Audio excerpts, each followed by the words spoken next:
opening to the conference, and it will be given by Madame Claude Nahon.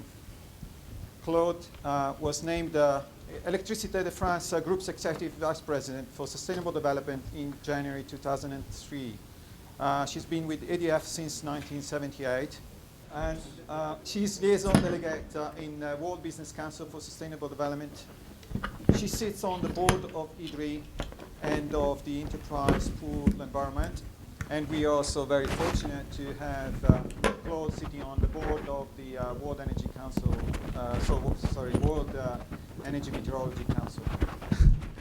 And it's a great pleasure to have Claude here to provide this opening talk. Thank you. Thank you. Thank you. It's working. Yeah. So, thank you, Alberto, for this kind introduction. I don't know if I can connect that if it's easier. I was asked to talk today, and I will be back to more common and ordinary so than the one you mentioned, and a more shorter time, if I may. I think that Laurent and Alberto asked me to be here today. Okay. To be here today just because certainly I am committed for many years now. I can do it here.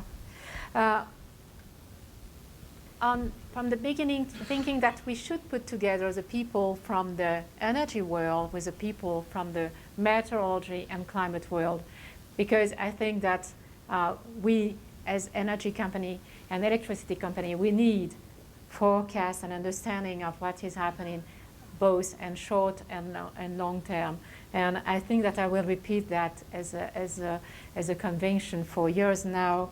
And it's really important to have this understanding. I think that if you are here today, is that because you are sharing this view. For me, it's a great pleasure to see that we have the third meeting of this ICEM. That means that it's began something which is now in the landscape as something that people feel that it's important to have this sort of dialogue and to have a huge discussion on these topics. I think they expected me to repeat a part of what was said by Alberto about what happened between the two last year, and I will not be that efficient to talk about what happened in the meteorological world, as I didn't follow it. But I understand that some important events when there with some important decision made by big organizations like the World Meteorological Organization that really bring together a very important interface and framework to allow a dialogue. And please, if you have question on that, put a question on Laurent and Albert, and will not be able to answer this question. But for me, this is important that there was a fact in which the energy is getting in the scope of this concern. And this is what, for me, is a very important thing. And what I understand is that it will be delivering shortly in the next year's framework. The other important thing, I remember that I was in a panel in the last edition about this topic of Europe bringing together this question of energy and meteorology. And I think that the fact that Europe, and at the European level, at the political and at the technical level, are aware of that is also, for me, a very important topic with, of course, important challenges that are on the top of that. But the importance of quality and relevance of climate services is now something that is well known, and I think that maybe Alberto will talk about that later, as he is a lot involved in that project. And for me, once again, the fact that it is raised at that level brings that the consciousness at a good level of these questions are beginning to raise in the meteorological and scientific communities. And this is what I think one of this conference topic is about. How are we raising the good level of consciousness and awareness about this sort of topic. More likely, there is a lot of report. Alberto already mentioned the IEA, but a lot of reports are now putting on the table the importance of understanding more clearly the impact of developing renewables and, of course, of developing forecasts, as it was already mentioned. So that means that, yes, we do have now important reports which are stressing this big change which are going on for the electricity and energy sectors. And the low carbon future that is feasible will be a technological issue for everybody, and of course a key challenge for all of us. As it was mentioned, I am a member of the WBCSD, and I am chairing the Electricity Utility Working Group. Of course, one of my ideas was at the beginning to raise awareness about one of the big issues. Yes, I don't know, I think you seem pessimistic, I am too, with the 2 degrees, and I think that we need to think that we have to mitigate, but at the same time we have to adapt.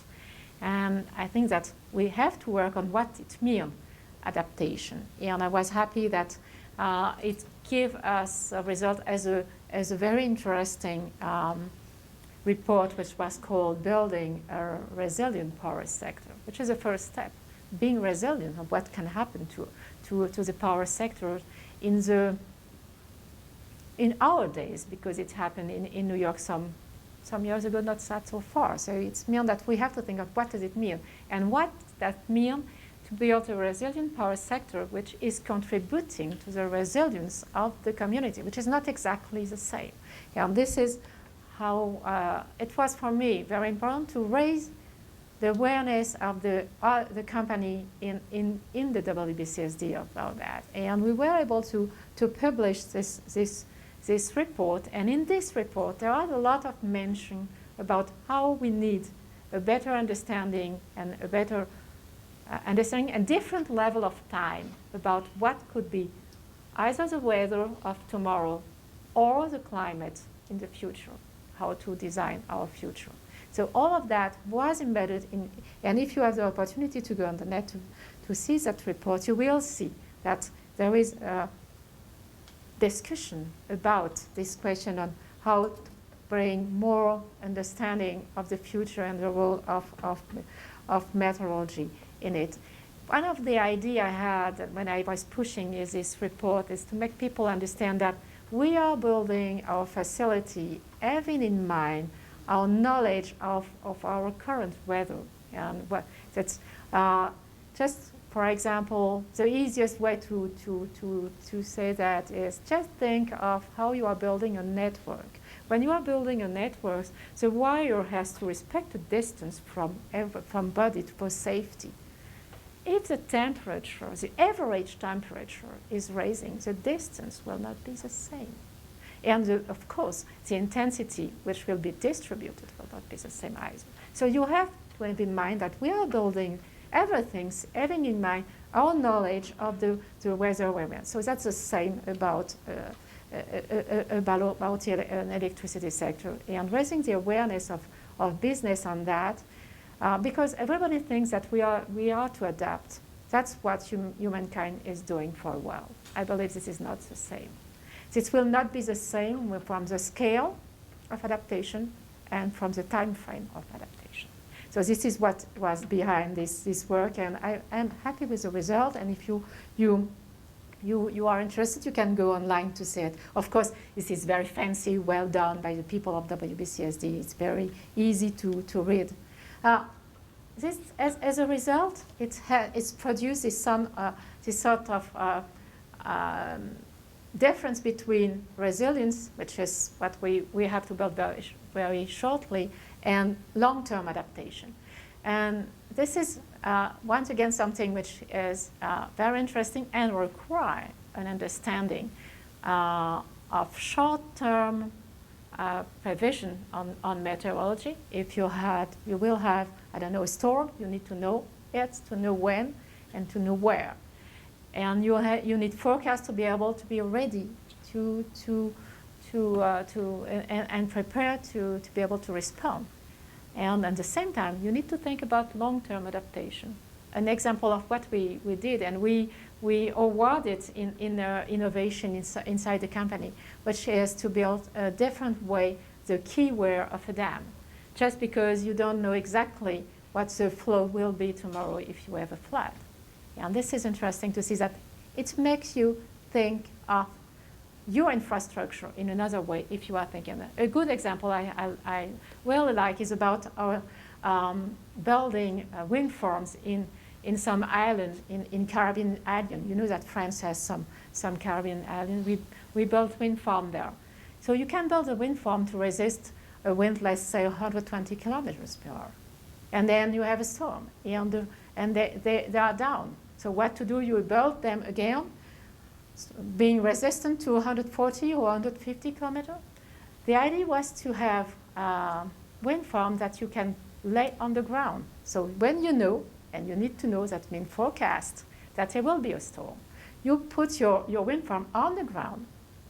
When the storm is over, you put them up again. So they are able to produce electricity again easily. This is about long-term adaptation, which integrates both resiliency and the evolution of climate. So you have all of that in that sort of example. You will find this sort of, I think this one will be in the, in the report, because I do like this one very much. So this is what this report is about, and for me, this was very important to raise awareness of the electricity sector on this question, on adaptation. And fortunately, it brings a whole WBCSD, meaning which is covering a lot of businesses, to think of how is globally the business resilience on its whole global chain. It means that how are we working about this question of being resilient, short-term, long-term, and being part of the resilience of community as business. I think the report will be available in some days. Just here some recommendation that were put in the report, and if you read them, you will see that a lot of them are about climate modeling, downscaling of climate modeling. Just think of if you want to invest somewhere, you have better to know what will be the weather and climate there. It's part of risk mitigation. It's just business. It's just business. So yes, we will need, and not only in our electricity and energy sector, we will need climate modeling and downscaling, because we will need to be able to have an idea of what will be the risk. That means that we always make decisions in a world of uncertainty. I believe that from years we try to believe that it was a world of certainty, but it's always been of uncertainty. But today, the uncertainty is here for sure. We cannot look at what happened by the past to be monitoring the future. So we will have to have different way of making decisions. And this has to integrate the evolution of climate. And you will find that in the idea of investing in R&D to better understand what is. And as a company, we do invest. I am under control 14 terabytes of data to have an idea of the future weather and climates that we will face in the 10 or 15 next years, just to be able to frame it, to translate it in our business and how it can be done for us. So that means that as a company we did that, and so that make people realize that maybe this is something to do. And of course, it's how are we doing that by sharing that all together, so that it can be. I know that someone was talking about sharing data. I think that's one of the revolution of the future. The data is something that we have to share together. Yeah, this is a big issue, sharing data and resources to face this uncertainty. But also, one of the things that the report tried to highlight is that electricity is everywhere. Telecommunication, water need electricity, but electricity need telecommunication to be operated. We want a smart grid. It will be a grid which will be communicating. So this means that the response for the resilience of community has to be a global one, integrating relationship with other sectors. If not, it will not be resilient. This is part of the things that which are not that easy, because cooperation is not so easy in between sectors on things like that. Once again, it will be sharing data, knowledge, and this is part of what makes your business more efficient than the business of the others. So you are not that easily doing it. So, of course, I already mentioned the local forecast. It is useful today. It will be useful tomorrow. It is useful at short term. It's useful as long term. It's useful when you have an incident, a storm or a flood or whatever, but it's also useful today to predict the production that we will have in one place with not only wind farm or solar. I remember being head of hydropower for the company and being interviewed by a journalist. I was just taking that position, and we had a very high level of hydropower production. So the journalist was very happy. I was in the snow. It was a very beautiful photo. You can figure out. I was in the snow, saying that the snow is a sort of storage of energy, and explaining all that. And as we had very good results for the first 6 months, she was saying, "Oh, you take over, and now the results are so good that the year will be much more than the previous year." And I told you, the nature is just able to give you what she can. So we don't know what will be the next 6 years. Maybe we'll have a drought and we will not produce electricity that much with hydropower. So having that sort of view that we need that, and being able to take that in account in the way we are producing the energy in the energy sector is very important. And of course, the last but not the least is about public-private cooperation, which is for us hugely important. Laurent and Albert asked me to talk a little bit about COP21, and I hope I will not be too disappointing when I will talk about it. As mentioned, I am vice chair of IDRI with Jean Jouzel. I suppose a lot of people here know Jean. Jean is a climatologist and is a member of IPCC. He's the chair of IDRI, and I am the vice chair of this. So I feel I have some strong relationship with the community. The previous director of IDRI was Laurence Tubiana, who is the woman in charge of organizing the dialogue and negotiation for France today. She joined the French government, and today the director of IDRI is Teresa Ribera, who was previous Minister of Environment in Spain. So that's just to say that I am involving with people that are aware of what is happening. And this is just my position about the COP. I am not talking on their purpose, but I have the opportunity to have dialogue and discussion with them. First of all, when I am talking about the COP, I always remember people, and especially not you, because I think you are much more, less expecting being part of the game than a lot of people in companies. We will be part of the game, but not the way we want, or not the way we think, or whatever. What we expect, all of us, in COP21 is just an agreement between states. And this will require that this agreement has to be decided according to the governance of different countries. In the US, you have some issue with the relationship between your president and your parliament. We in France, we don't have the same.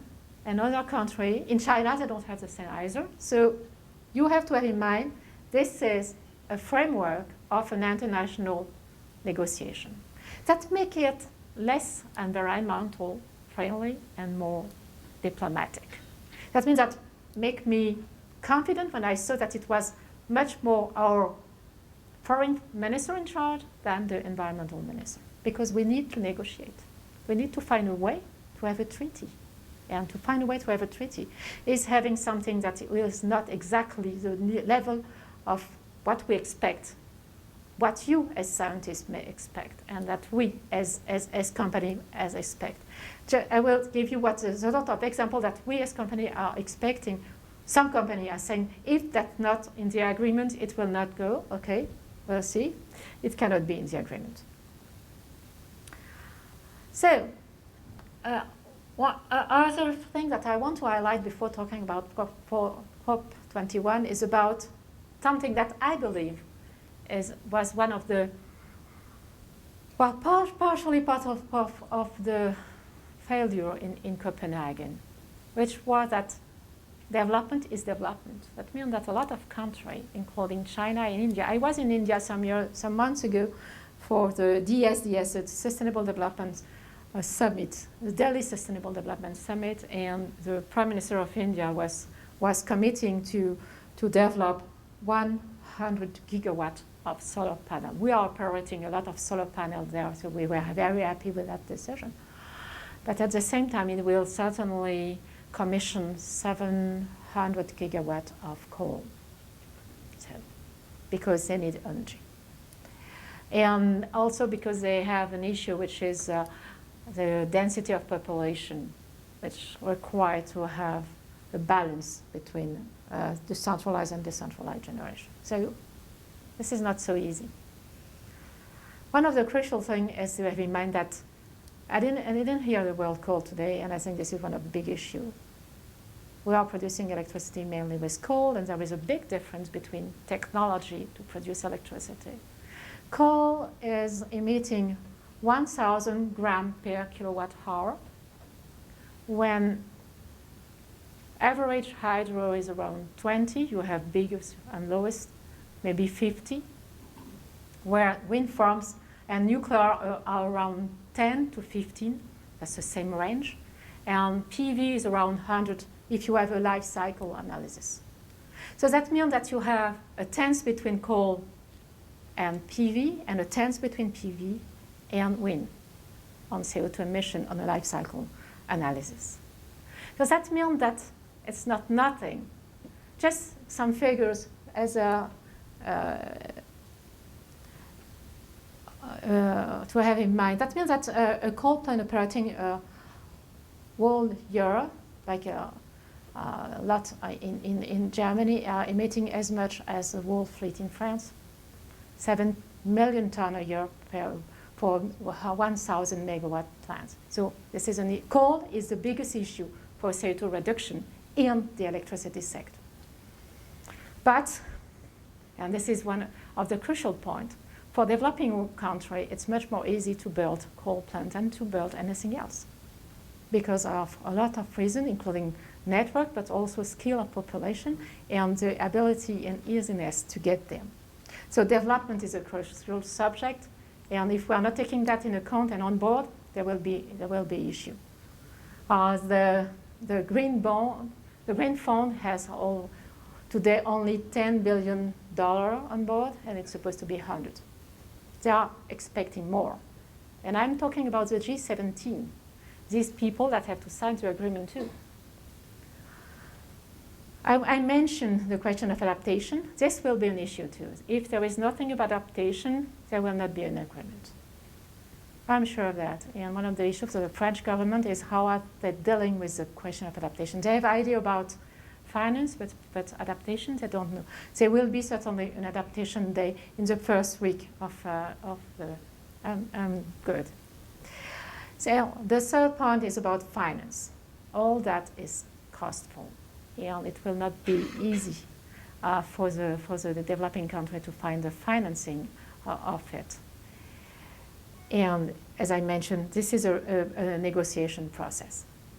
So what was for me, the biggest idea of Laurent Fabius, our foreign minister, is that we had to move from an agreement in Paris to an alliance which is a starting point of the transformation to a less CO2 world, or to a zero carbon world in the future. Paris has to be, today people are not talking about the road to Paris, but the road through Paris. And I think that having this idea of dynamic in mind is hugely important. So yes, then we need a binding agreement between states. That's not easy, meaning the US is part of the difficulty. Less than China, to be fair. But there is a big difficulty of how the US are able to sign a binding agreement. But also, this agreement has to be able to be monitored. As country will commit, it's the so-called INDC, which are the commitment of countries and regions about how they want to reduce their CO2 emissions, how they want to transition to a low-carbon economy. So some countries already did their commitment, some didn't, it depends on what they are internally ready to do. They commit all to be able to bring that on the table before Paris. But, and that's the main issue for China, Chinese doesn't want people to monitor the way they are doing it. So one of the issues will be also to have a governance on how this system is able to evolve, to change, to have evolution regarding the way it's going on in the world. Because of course, it's not that the sum of all the INDC will not deliver the 2 degrees we want to have.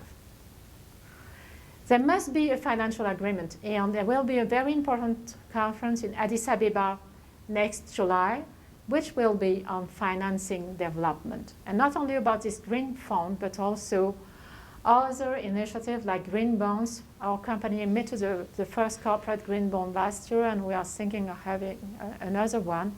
Green bonds are how are you financing the energy transition to be simple, mainly renewables, but also energy efficiency. How can you finance that and the development of that? This is not so. That requires a lot of innovation in finance.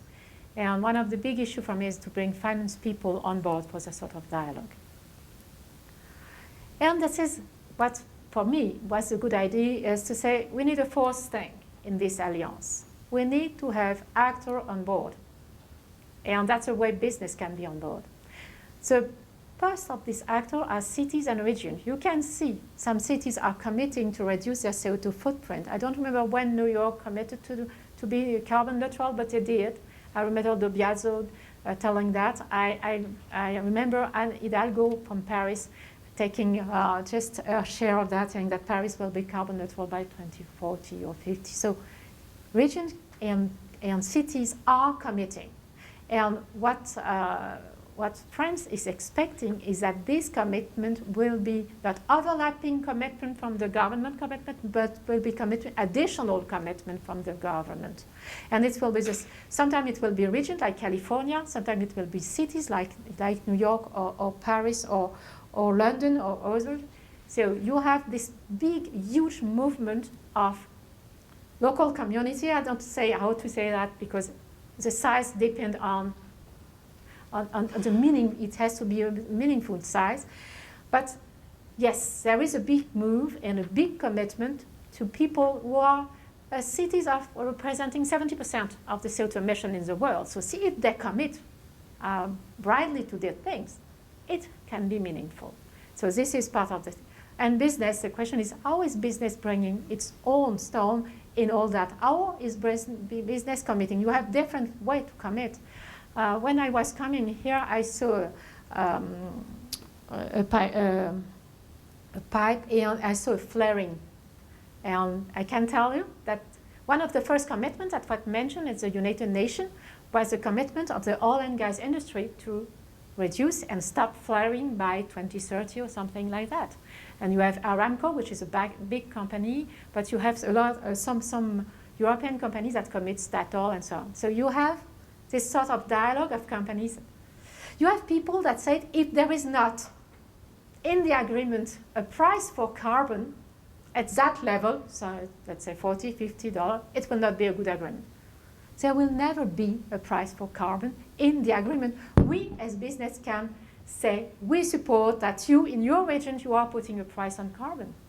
But we cannot hope that in a negotiating agreement between states where the issue is that state able to sign it, having something about, we can't hope having something saying we need a pricing for carbon, because our Japanese colleagues are completely flawed with the idea of having a price on carbon. They agree to say that they need a carbon signal. Remember that they had trouble with the Kyoto Protocol. They were unhappy with that. I think this is the last one. Maybe there is one on EDF. I will talk about us a little bit. So this is very important to see how business is to commit. And we are, as a company, working on what can be our commitment and how we can bring that. Can a sector bring a commitment? Can we bring something that could be a move? As Paris has to be seen as a beginning, are we able to bring a move in which business is saying, yes, we can do that and we can improve and we can encourage others? So the idea of, are we able, above the binding agreement of states, to create a move that is going through Paris in an alliance for a low carbon economy? This is a big idea of the French, which are today negotiating. And I fully support that. So just want to say why we are involved as a company. Of course, the first thing I have to mention, because if you are talking to that with your exco, you better have good explanation on business. So the first thing is, this is a rule of our business for the future. We do have expectation on the long-term framework on CO2. The EU ETS is not working. It's working, but not delivering. But when the carbon pricing was around 30 in Europe, it has effect on the CO2 emission on the day-to-day operation. We need a long-term framework for CO2 to frame and to really target all the investment on low-carbon industry. And when we are talking about that, we believe that renewables are at the level that they don't need any more subsidies in some region of the world, but only a carbon price that will help to develop them. Of course, we are developing nuclear, but we're also developing hydropower. We are also a big player in wind power. We are operating something like 7 gigawatts of wind farms here in the US and 3 in Europe. We are a big player in renewables, so we believe that we need to know what will happen to our renewable portfolio. And we need R&D for the emerging technology. We do believe in marine technology. We invest in some current turbine in Brittany, but we do believe that there are more to do about marine technology, but also on storage of energy, and of course on CCS. We work on this is the issue of smart grid also one. CDM is about how are we able to target part of the its clean development mechanism, and this was from the Kyoto Protocol, so something that was performing. I was mentioning the question of how are we helping developing countries to use the best technology to reduce their CO2 footprint from the beginning. One of the ideas that when you are emitting in Europe or in a developed part of the world, you pay a compensation when helping a project in a developing country, and it works. It was long, very long, because it was a UN process, so it was long to get the agreement, but it was we support carbon pricing, as I mentioned. We use it internally. All our projects are seen through a view of carbon pricing. That doesn't mean we have one carbon price. We do have carbon prices because we have scenarios, and we have short-term view and long-term view. We have pricing which are different from the regions of the world, which are not the same in China and in Europe. The second point for us is what can be the role of electricity to decarbonize the economy.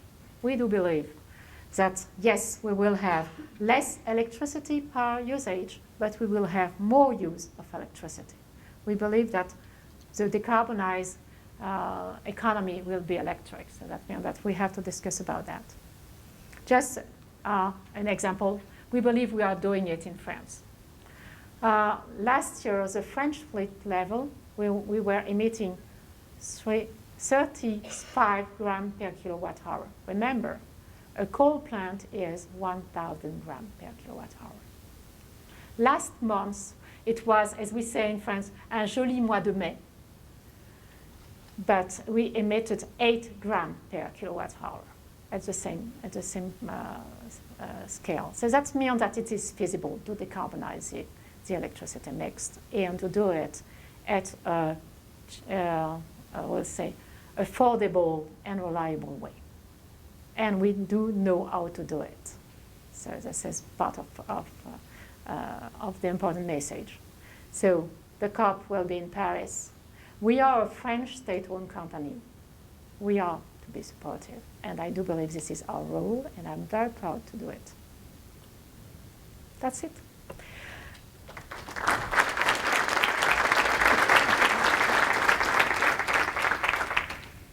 Thank you very much, Claude. And I'm afraid we're running out of time, so I'll just present to you this Thank you.